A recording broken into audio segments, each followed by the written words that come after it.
Good morning students. आज का हमारा टॉपिक है, जैसा कि कल हमने अध्ययन किया था व्यापारिक बैंक के कार्यों के बारे में। आज हम अध्ययन करेंगे कि व्यापारिक बैंक की परिसंपत्तियां और देनदारियां के बारे में। तो अब हम सबसे पहले देखते हैं कि बैंक के क्या दायित्व होते हैं। तो जैसे कि इससे पहले प्रत्येक बैंक की क्या होती है, परिसंपत्तियां और देनदारियां किसी एक निश्चित समय में उसके तुलन पत्र के द्वारा प्रकट की जाती है। इसीलिए किसी बैंक का तुलन पत्र किसी दिए हुए समय पर उसकी संपूर्ण परिसंपत्तियों और देनदारियों का विवरण होता है। और तुलन पत्र में दाईं ओर हम किसको लेते हैं, परिसंपत्तियों को, और बाईं ओर देनदारियां लिखी जाती है। और देनदारियों में हम उन सभी मदों को शामिल करते हैं जो बैंक को देनी होती है, और परिसंपत्तियों में हम उन सभी मदों को शामिल करते हैं जो बैंक की लेनदारियां हैं। तो भारत में बैंकिंग कंपनी एक्ट 1949 में बैंकों की बैलेंस शीट को निर्धारित किया गया। तो अब हम देखते हैं कि सबसे पहले बैंक के क्या दायित्व है। संयुक्त पूंजी वाला प्रत्येक बैंक अपनी कार्यशील पूंजी का एक महत्वपूर्ण भाग शेयर बेचकर एकत्रित करता है, जिसे पूंजी कहते हैं। कोष निधि, बैंक अपने सारे लाभ का वितरण अंशधारियों में न करके इसका एक भाग क्या करता है, संचित कोष में रखता है। जमा राशि व अन्य खाते, इसमें बैंकों को चालू खाते, बचत खाते, सावधि जमा खाते और अन्य प्रकार के खातों से प्राप्त जमाओं को शामिल किया जाता है। अन्य बैंकों शोधनीय बिल, इसके अंतर्गत उन बिलों की रकम को शामिल किया जाता है जो ग्राहकों के द्वारा समय समय पर बैंकों को उनके भुगतान प्राप्त करने के लिए भेजे जाते हैं। अन्य बिल, इसमें वे बिल शामिल किए जाते हैं जिनके भुगतान का दायित्व उस बैंक का होता है। स्वीकृतियां तथा बेचान, बैंकों द्वारा अपने ग्राहकों के लिए स्वीकार किए गए विनिमय पत्र तथा साख पत्रों पर दी गई गारंटी आदि की राशि भी इस मद में शामिल की जाती है। लाभ तथा हानि खाता, इसमें लाभ और हानि या फिर दोनों ही दायित्वों के रूप में दिखाए जाते हैं। आकस्मिक देनदारी, इसके अंतर्गत वे देनदारियां दिखाई जाती है जिनकी रकम निश्चित नहीं होती लेकिन जिनकी भविष्य में उत्पन्न होने की पूरी संभावना होती है। तो इस प्रकार से ये थे बैंक के दायित्व। नेक्स्ट है बैंक की परिसंपत्तियों में हम किन किन को शामिल करते हैं, जैसे नकदी, बैंक अपने पास केंद्रीय बैंक के पास तथा अन्य बैंकों के पास जो नकदी रखते हैं वह उस मद में शामिल होती है। अन्य बैंकों में जमा, इस मद में वह रकम दिखाई जाती है जो बैंकों में पारस्परिक लेन देन के कारण दूसरे बैंकों के पास चालू खातों में जमा रह जाती है।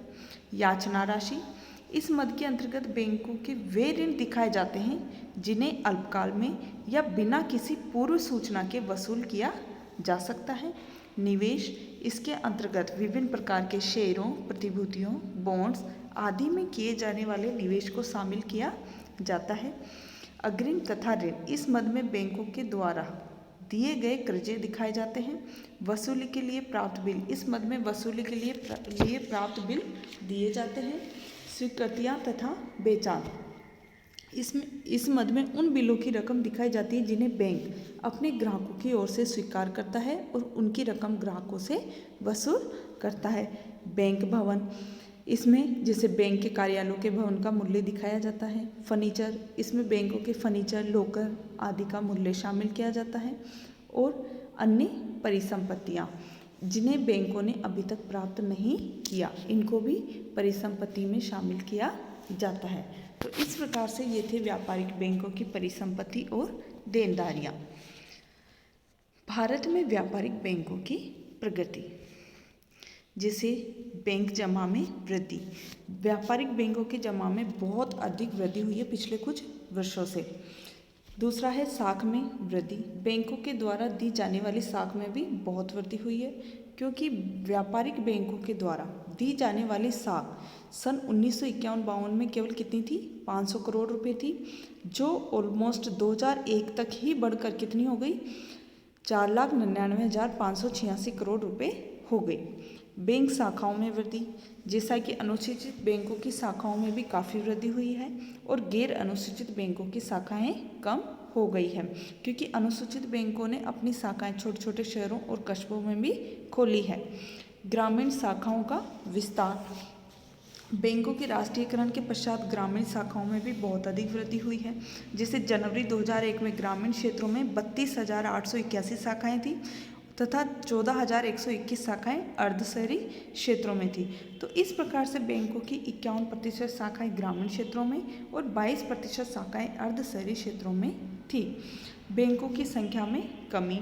योजना की अवधि में बैंकों की संख्या में कमी हो गई थी और ये कमी विशेष रूप में गैर अनुसूचित बैंकों की संख्या में हुई, क्योंकि छोटे छोटे बैंकों ने अपना कार्य करना बंद कर दिया था। नकद जमा कोषों तथा निवेश जमा कोषों के अनुपात में वृद्धि हुई है। परस्पर प्रतियोगिता में कमी हुई है, क्योंकि इस संबंध में सबसे पहले समझौता 1958 में हुआ, जिसके अनुसार बैंकों ने यह तय किया कि वे अपनी जमाओं पर ब्याज की केवल एक निश्चित दर देंगे, लेकिन अब यह समझौता समाप्त कर दिया गया है। तो बैंकों को अपनी ब्याज दर निर्धारित करने की स्वतंत्रता मिल गई है। विकास हेतु बैंकिंग प्रणाली।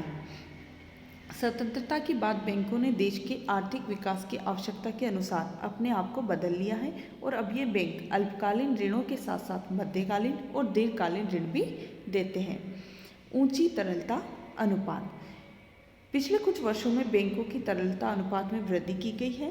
पहले अनुसूचित बैंकों को अपनी मांग जमा का केवल 5% तथा समय जमा का 2% रिजर्व बैंक के पास जमा रखना पड़ता था। अब नगद कोष अनुपात को 8% कर दिया गया है। इस प्रकार बैंकिंग कंपनीज एक्ट के अनुसार प्रत्येक बैंक को अपनी जमा का 20% तरल रूप में रखना आवश्यक है और अब SLR को 25% कर दिया गया है। विदेशी व्यापार को साख। व्यापारिक बैंक विदेशी व्यापार को भी काफ़ी साख देते हैं। विदेशी विनिमय संबंधी कार्य भी व्यापारिक बैंकों के द्वारा किए जाते हैं। Thank you.